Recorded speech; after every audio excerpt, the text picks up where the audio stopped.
Fairness means everyone having the chance to do well, irrespective of their beginning. When a space shuttle leaves the Earth, it requires a great velocity to exit the atmosphere. Escape velocity is the minimum speed required for a massive object to break free.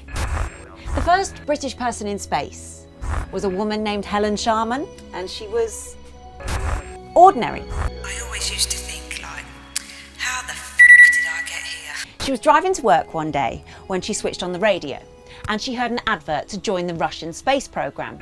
She applied and she was selected.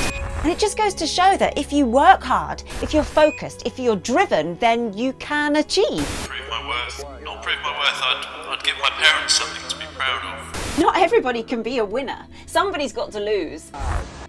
And I'm sorry, but if there's a choice, that's not going to be me. Lift off.